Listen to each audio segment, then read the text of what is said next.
Bienvenue sur la chaîne YouTube de Tribofilm sur laquelle nous vous expliquons les différentes fonctionnalités de la GMAO Menti 4. Dans cette vidéo, nous allons continuer de faire connaissance avec l'application Menti Droid, en l'occurrence la gestion des bons de travaux. Dans un premier temps, nous allons voir l'affichage des bons de travaux ainsi que le filtre de celui-ci. Et dans la seconde partie qui sortira un peu plus tard, nous détaillerons la création et la saisie des comptes rendus dans Menti Droid. Un compte rendu, c'est tout simplement la réalisation de vos actions sur vos bancs de travaux. Par la suite, je vais utiliser l'abréviation BT ou CR pour gagner du temps. Une fois que vous êtes connecté et synchronisé, sur la page d'accueil de l'application, nous retrouvons deux widgets, dont un vous permet d'accéder rapidement à la liste des BT. L'accès à cette liste est également possible via le menu principal en swipant de gauche vers la droite, soit en appuyant sur ce bouton. Depuis ce menu, vous pouvez également accéder aux autres fonctionnalités, comme la saisie des relevés de compteurs, identification et déplacement de vos équipements, création des demandes d'intervention, des mouvements de stock ou remplissage de vos inventaires. Pour retrouver vos BT, deux méthodes s'offrent à vous. Scan d'une puce RFID ou d'un code barre que vous aurez préalablement installé sur votre équipement, ou en utilisant le filtre.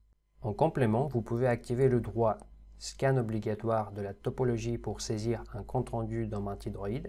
Par conséquent, ce message s'affiche et le technicien ne pourra pas commencer son travail sans avoir scanné un équipement.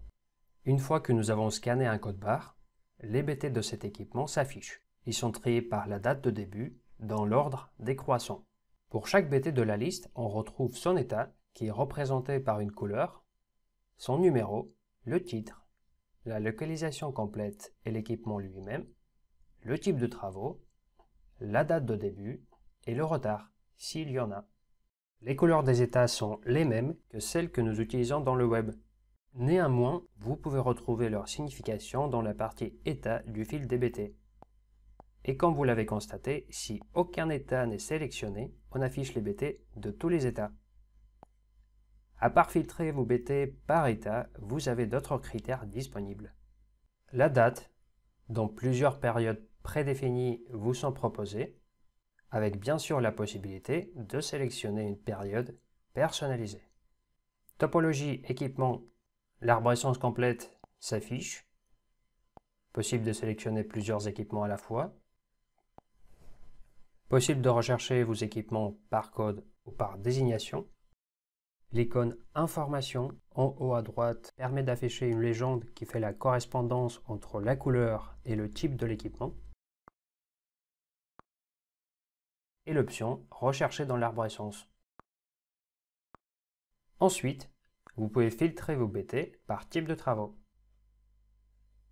Et les trois derniers critères du fil des BT, ce sont n'afficher que vos BT, donc les BT dont le personnel lié à l'utilisateur connecté est présent parmi les intervenants, afficher seulement les BT issus d'une gamme, et afficher les BT en retard.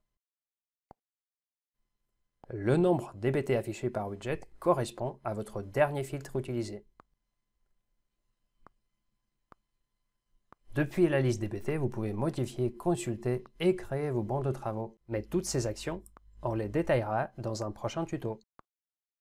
Je vous remercie pour votre attention et vous souhaite une belle journée.